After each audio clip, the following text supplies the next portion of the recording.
Hey Kaleo, what's up? Hope you guys are doing awesome. We're in Ohio. We miss you guys. We're having a good time, but we definitely miss you guys. A couple announcements real quick, a couple things right up front. First of all, tonight you can get a few extra points for final points because next week we're announcing the winners of the summer games, so you can get some final points for your team. Take a picture of you watching this video, and we'll give points for every picture that's posted. But don't be distracted taking pictures that you miss a lot of stuff. So just take one or two or whatever. And you can also post pics after you finish watching the video. You don't have to do it right this second. Splash of Entry is going to be August 16th. As a reminder, August 16th. Now your money is going to be due next week, $25. And then if your team wins, then you can just keep the money in your pocket and take it home to your parents. But I hope everybody is wanting to go. It's going to be so much fun. So here we go. Father God, we love you and we thank you. I pray that you just anoint what you have for us tonight. In your name, amen. All right, so the last couple weeks, we've been talking about love. 1 Corinthians 13. The first week, we talked about the fact that love is patient and love is kind. And you have to have those two things together in order to have an active love. It's kind of like if you're patient, you let the embers burn, and you let things slide, but they still kind of burn in there a little bit, and they kind of build up. But then if you're kind on top of that, it diffuses everything, and it's like water on a fire. The second thing that we talked about was love does not envy, does not boast, is not proud, is not rude, and is not self-seeking. Now that was Wild Wednesday, so I compared that to the fact of that envying and boasting and being proud is something that an animal would do, and that we have a carnal man inside of us that we can't act on. We have to act on our spiritual man. And the third part about that was the third week. Last week was Water Wednesday. The previous week before that was Wacky Wednesday, and we did the love keeps no record of wrong, does not delight in evil, but rejoices in the truth. And to me that seemed pretty out of the box, pretty wacky, pretty weird, because nobody does that on their natural, what they just naturally do. No one does that, and so we have to stand out. We have to let our love stand out. Now tonight we are talking about the very last part, 1 Corinthians verse 7. It always protects, always trusts, always hopes, always perseveres. Love never fails. Wow. To me, that sounds like something that love should do, right?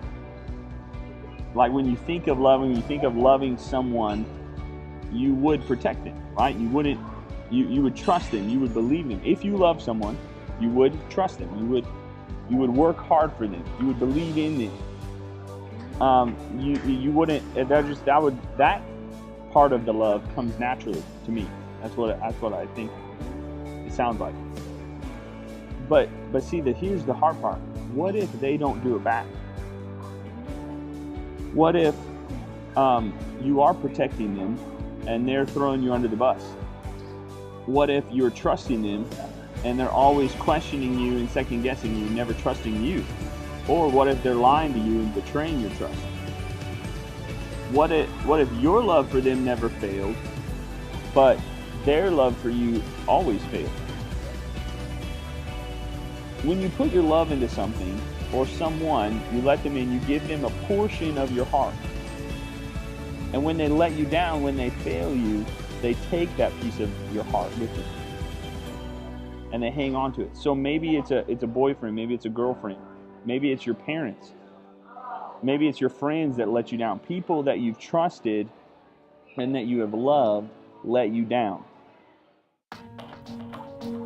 As humans, we're designed to live in relationship. Some would even say relationships are the key to a happy life. And we've got all kinds of relationships. You've got the relationship with your parents, your friends. Maybe you've got your boyfriend or girlfriend. Without relationships, life would be pretty empty. But what happens when a friend lets you down?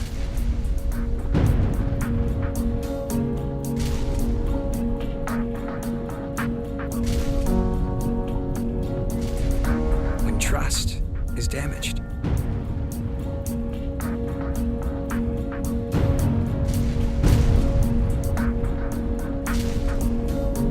When betrayal comes crashing in.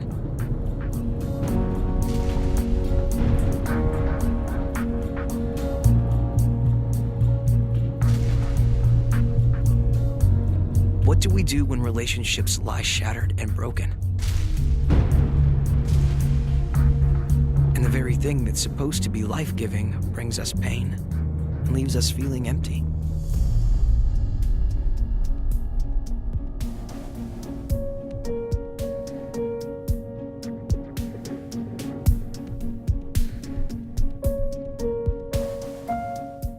But then, once they do that, once they take a piece of your heart, once they let you down and they pull a part of your heart out, what are you left with?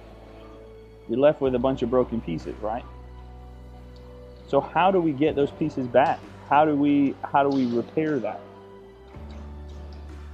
Well, by now, you probably noticed that I'm sitting in front of a bar. I'm sitting in front of my hotel bar on purpose. When we get hurt, when we have a missing piece, we try to fill it with something else. You could probably go on the street, and I didn't do that. I could have gone out to Columbus out here and gone up to the people on the street, the man on the street, and asked them, where's the best place to meet people and find love? And most of them would probably say their local bar, because that's the social scene. But see, what they're doing is they're not finding love. They're finding a cheap imitation. You wouldn't put a Band-Aid on a broken arm, right? So why do we try to find a cheap fix for the lack of love in our lives? They'll meet someone, they'll find fake love that lasts for a short time, or they'll drown their sorrows and try to forget the pain. And there are many things that we use to mask that hurt and pain in our lives. And those things can be used as an escape. Because guys, when people hurt us, when people take portions of our heart, we want to fill that back up again. We want to find something that will fill it. But what we need is the real thing. What we need is the real deal, the real love, not the fake love. Not the imitation that's only going to last for a short period of time. We need a love that never fails. The love of God, it never fails. And see, you think we hurt people when we let people down, when people let us down. Imagine how God felt when He created us and we still did the one thing that He asked us not to do. He created us and He told Adam and Eve, you can have all these things, but don't eat from that tree. Well, guess what they did? They ate from that tree. And then Christ came and died for us, went through hell, went through everything, and died for us and took on our sin and took on our shame. And yet we still reject Him sometimes. And there are people who still want nothing to do with Him. Imagine how He feels. You know how that hurt and that deep hurt inside when someone lets you down, when someone betrays you, when someone takes your love that you gave them and just throws it away. When you thought someone loved you and they don't. When you thought someone would never fail you and they do. Imagine that times a billion, trillion. But see, guys, God still loves us. That's the coolest part, is that we have done all these things, and God still loves us. His love never failed. So what we got to do is we got to give our whole heart 100% to Him. Because what He does is He protects it and He keeps it. So that when we go and try to love others, we're not loving people on our own strength. We're loving people the way that God wants us to love. And it's like God has it's like God has a force field around our heart.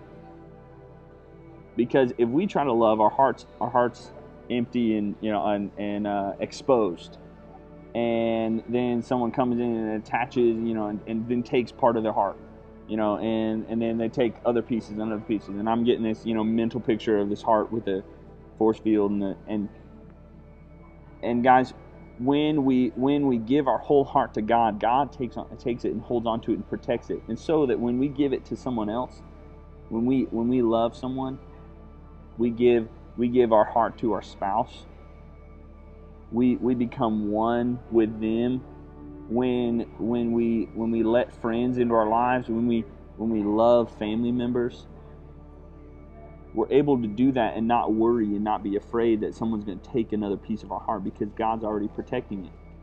And we're not loving them a fake way. We're not loving them out of our own energy and our own strength. We're loving them through the way that God wants us to love them.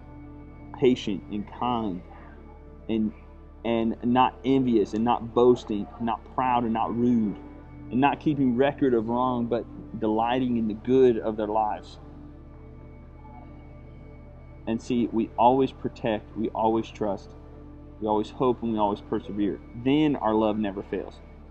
Because guys, get this, in Romans it says, for all have sinned and fallen short of the glory of God. That basically means we all fail. Hashtag epic fail.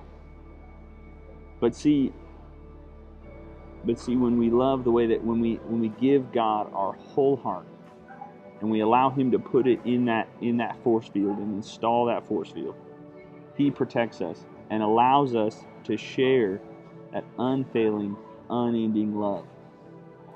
The love that never fails. Because if we try to do it on our own, hurt people, right?